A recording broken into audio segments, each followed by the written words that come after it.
Olá a todos, eu sou o Giovanni, meu grupo é eu e o Alisson. Somos alunos, né, da disciplina, né, de Transferência de Calor 1 da Unifei. E o trabalho que a gente vai apresentar é basicamente a simulação dos rastreamentos da chaveta do Baja, né, no caso da equipe SACI, da Unifei também, mas focado na aplicação numérica, né, dos métodos das diferenças finitas numa peça, né, no caso da chaveta, que é um aço 4340. E o objetivo desse trabalho aqui é o estudo, né, não apenas do conteúdo acadêmico, né, mas prático também, porque trata de simular um tratamento térmico, né, que tem de um componente crítico da transmissão do nosso carro, né, do nosso protótipo, no caso, da equipe da SSI, e para ter garantia, né, que ele suporte as condições extremas que a nossa competição propõe a ele, sem que falhe, né, ou também que tenha uma vida quase infinita. Aqui, mais nesse slide, a gente tem o nosso banner que a gente utilizou, né, para apresentação da competição. E mais para contextualizar, né, o que é o Baja? O Baja né, o projeto Baja SAI, a empresa SAI, desafia a gente estudante, né, de engenharia a construir um veículo, no nosso caso off-road, e que seja robusto, né, para aguentar as pancadas, que é uma das partes mais solicitadas desse veículo, do sistema de transmissão, que é a chaveta, certo? Então, daí no nosso caso a gente focou mais nessa área, né, nessa virtude. E é isso. Querendo ou não, chaveta, né, é uma peça pequena. Eu botei imagens dela no relatório, tanto da chaveta quanto do eixo que ela vai. Então é uma peça pequena, mas que transmite tipo assim todo o torque da caixa de redução, certo? Para as rodas. Então, né, devido a isso, existem altas tensões de cisalhamento. Dito isso, a gente não pode usar qualquer aço, né? Que a gente chama de aço doce, né? Que são os aços com baixo teor de carbono. Então a gente foi escolhido, né, para o nosso projeto, o 4330, desculpa, o 4340 da SAI, por causa que sua combinação tem excelente tenacidade e resistência mecânica.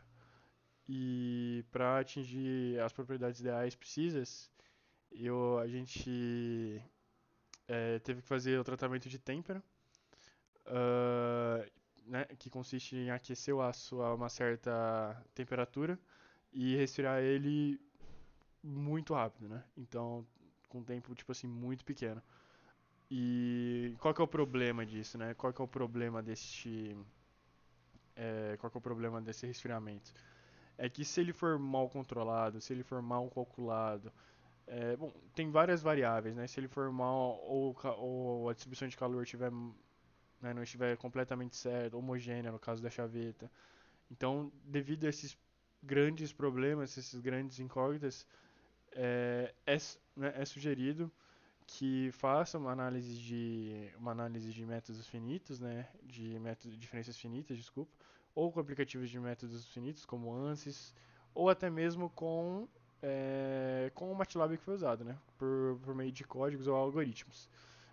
Se essa têmpera for mal feita, pode acabar, né, surgindo tensões térmicas, tensões residuais, até mesmo trincar a peça, né, antes mesmo dela ser usada. Então, por isso que os métodos numéricos ajudam bastante, né? Porque é um jeito da gente calcular, prever isso, evitar isso, sem mesmo que a gente tenha que fazer uma chaveta e passar por esse tratamento térmico e ver, realmente isso está dando problema. Bom, agora falando mais da modelagem matemática, né?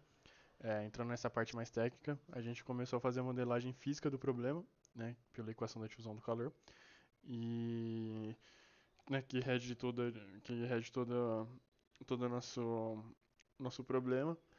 E só que para desenvolver ela melhor, a gente fez algumas condições de contorno, né? Adotamos é, algumas premissas que tornassem isso viável, né? A primeira delas, principal, né? Que a gente considerou que o nosso problema seria bidimensional, então uma condução bidimensional. Bidimensional no sentido de se você pegar a nossa chaveta e cortar ela no meio, né? A extensão transversal dela, teremos condução no eixo Y e no eixo X, certo?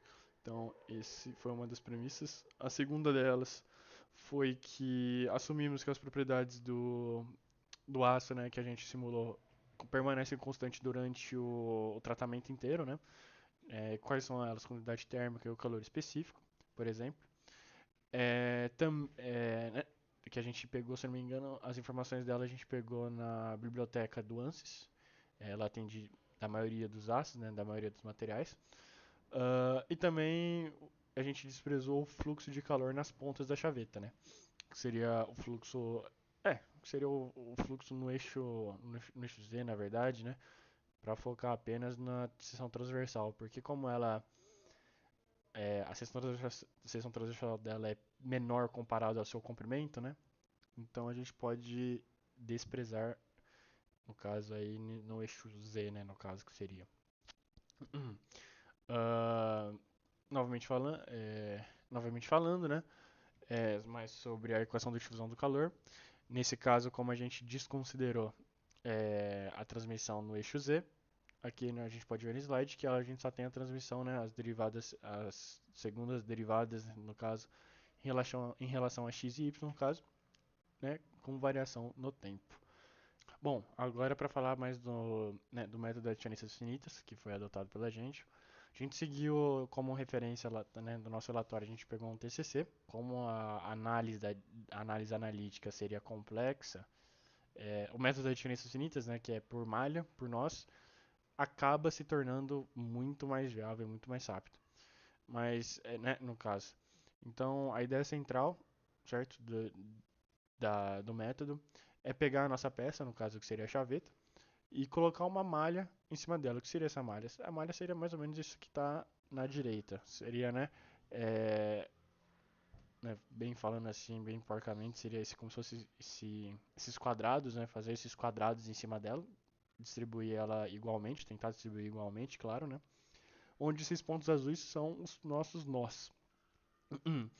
Então, quando a gente, né, utiliza a formulação explícita desses pontos que estão lá no relatório, a gente consegue prever a temperatura que vai estar nesses pontos, no caso, né, como são muitos pontos, no caso, não da seção transversal, né, como se a gente estivesse simulando a chaveta inteira, como seriam não infinitos pontos, mas eu posso tornar infinitos pontos para melhorar, né, otimizar a minha simulação, mas como é só uma simulação de uma chaveta, então não preciso é, desse cuidado todo para fazer, né?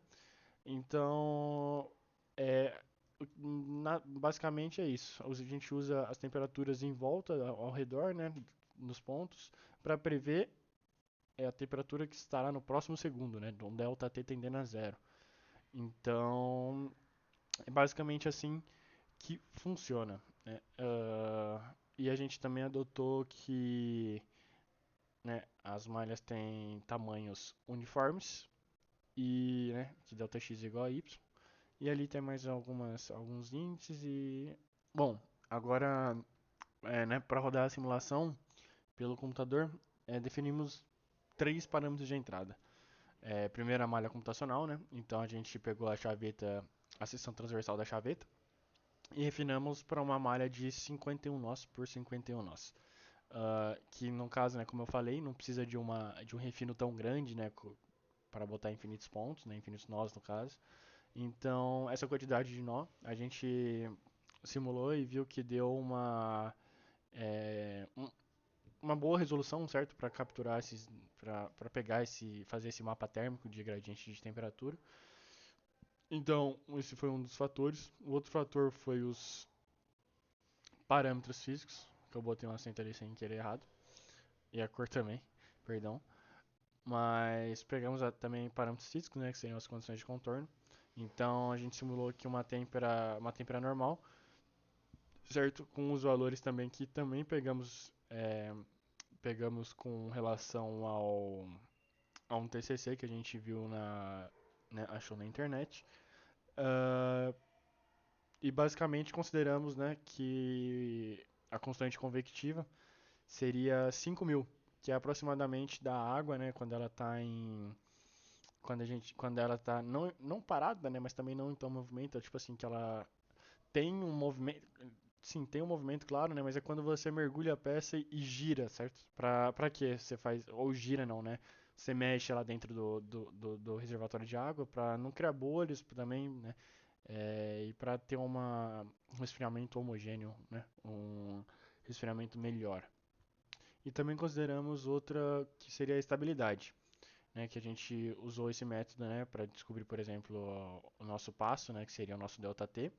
E também calculamos o número de Fourier. Acho que ali não deu para expressar muito bem, porque, né? Mas a gente calculou o nosso número de Fourier porque ele tem que ser menor ou igual a 0,25, porque senão, caso essa afirmação não fosse verdadeira, né? Não ia bater com os resultados físicos esperados, né? Tanto pelo livro do Incropera, que a gente citou, né? Lá no relatório, quanto nos outros TCCs que a gente pegou também como referência. Bom, aqui agora nesse slide na parte de resultados, a gente consegue ver o campo térmico, né, que foi gerado, né, pelo nosso algoritmo, é, no sentido visual, né, que dá para enxergar melhor, vamos dizer assim, né. A gente consegue ver esse mapa de calor, aonde a cor vermelha seria, nesse caso, seria com a temperatura maior, e tem um gradiente de cores ali até chegar na azul escura, que seria a temperatura menor. Não a que está baixa, mas a temperatura menor em relação àquele tempo, àquele ΔT, né, instantâneo. Como a gente pode reparar, as bordas estão em azul escuro, né? Então quer dizer que elas estão esfriando. E já no centro, né, ou no núcleo, a gente pode ver que está bem avermelhado.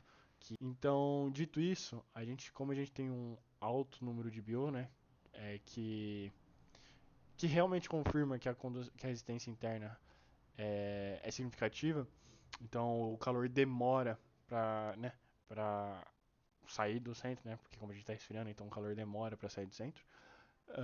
E esse gradiente de temperatura é que gera as tensões térmicas, certo? Que é a parte crucial no caso desse tratamento térmico, né? Que a simulação ajuda a identificar onde e quando isso ocorre, né? Onde no sentido assim, mais para o centro, mais para as bordas, e é isso. Agora, para a gente validar os resultados, né? Porque a gente pode simular basicamente isso, dar um resultado, falar que é verdade, mas às vezes não, né, não confere mesmo com a situação física, né? Não é correto, né? Então, para a gente ver se realmente o nosso algoritmo estava dando certo, né? A gente comparou o nosso resultado numérico, né? No caso que aqui não dá para enxergar muito bem, mas acho que no relatório dá para enxergar. Nosso caso numérico, que seria a linha azul, e o analítico que a gente pegou do Incropera, né? O Incropera e de um TCC que já estava pronto também.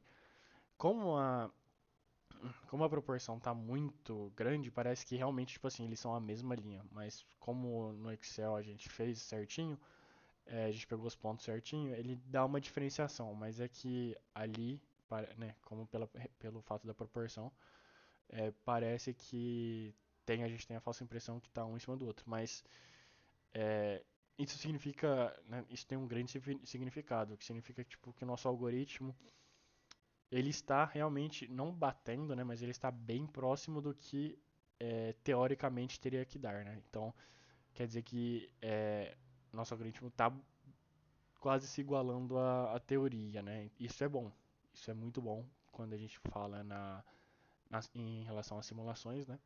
Isso é muito bom mesmo. Agora falando mais, né, sobre conclusão, né? Então a gente conseguiu aprender bastante sobre o método das adições finitas. É claro que a gente não tem conhecimento total ainda do MATLAB. Precisamos de pedir ajuda, claro, né? E vamos mostrar o código também. A gente tem um código e um vídeo, né? Um vídeo de como ficaria esse mapa de calor que eu mostrei anteriormente, só que em ΔTs específicos, né? E mais para relação a falar mesmo do método, a gente tem uma relação à eficiência, né? Que realmente não tem como discutir, porque falando bem leigamente, né? Você consegue fazer uma simulação desse tipo no computador pessoal, né? Então, seja um computador de estudo, um computador de trabalho, né? Que você tem em casa. Então, em relação à eficiência, o custo é muito baixo. Para estar fazendo uma simulação de, podemos dizer assim, de alto nível, né? Ou de alto teor de certeza. É, Agora, em relação à integridade, né? A gente não consegue apenas prever, tipo assim, o comportamento térmico da chaveta ou de outra peça, né, é, durante o tratamento térmico. A gente pode fazer simulações nodais, que nem eu falei com o aplicativo do ANSYS, né, com o software do ANSYS. Podemos fazer também algoritmos para simular essas simulações nodais, né? Claro, tudo visando apenas uma coisa: garantir a integridade do componente. Isso é o que a gente visa sempre. Porque, no nosso caso, não é só por causa de fazer o carro andar, mas é porque tem um piloto lá dentro e a gente visa a segurança e a saúde dele ao máximo, né? Então, se a gente passar isso para uma visão ampla de larga escala, né? Se a gente for levar isso talvez para uma indústria automobilística, né? São vidas. Então, por meio de simulações, a gente consegue garantir essa integridade do nosso componente. E também, né, no nosso caso, a nossa aplicação, que nem eu falei, foi para um veículo de chassi Baja, mas simulações podem ser aplicadas para literalmente tudo, então até uma chaveta desse tamanho, né, no caso para tratamento térmico, até para uma análise de tensão ou realmente também não tratamento térmico, né, mas aí mais de sentido de é, dilatação, por exemplo, da ponte em relação ao calor, ou ver quais são os módulos de frequência da fonte para ver se ela não consegue, para ela não entrar em ressonância e cair, né? Então, bom, métodos numéricos têm muitas aplicações. E é muito importante atualmente no contexto de engenharia, é muito bem utilizado, muito bem não, é largamente utilizado em qualquer tipo de setor. E eu acho que ajuda bastante, né? Ajuda no sentido de não precisar ter que fazer protótipos para testar, né? Então a gente pode fazer o teste e garantir a integridade da peça ou do componente ou do sistema que seja, sem mesmo fazer fisicamente ele, né? E voltando, custo baixo, né? Custo baixo porque você vai precisar do computador. Custo baixo também precisa precisar de mão de obra de uma pessoa que saiba fazer isso. Não precisa de, sei lá, 10 caras para fazer o protótipo lá, ou 10 caras para fazer a chaveta, né, fazer o tratamento térmico e testar para ver que não deu certo. Então, acho que é isso. Obrigado pela atenção. Vou passar o videozinho aqui agora, que a gente fez a simulação. E o código, quem vai falar mais vai ser o Alisson. O Alisson que fez o código, né, ele tem mais facilidade para isso, então ele vai falar mais um pouquinho mais para vocês. Deixa eu passar o videozinho aqui só para ter uma noção. Então, mesma coisa. Aqui é o mapa da temperatura, bidimensional. Aqui a gente fez um tridimensional. E, bom, aqui seria a seção quadrada da chaveta, né? E o gradiente de cores ali na direita para mostrar a temperatura do mesmo jeito que estava na foto. Deixa eu rodar.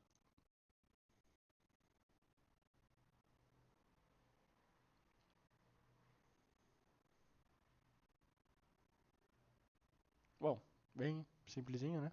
Mas dá para enxergar, dá para ter um visual legal. E acho que é isso. Obrigado a todos aí. E o Alisson vai falar agora um pouquinho mais sobre o código. Olá, aqui é o Alisson. Vou falar um pouquinho mais sobre o desenvolvimento dos códigos.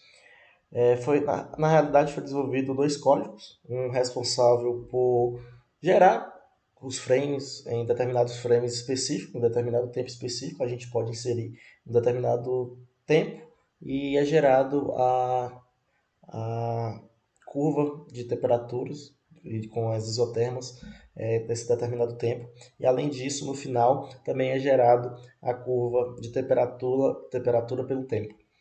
Inicialmente aqui, a gente realiza um setup aqui, realiza a limpeza do terminal, a limpeza de qualquer variável que já está guardada no MATLAB, e aí fecha qualquer gráfico, qualquer curva gerada anteriormente por algum código anterior. E após isso, a gente adiciona aqui as propriedades físicas e térmicas do material.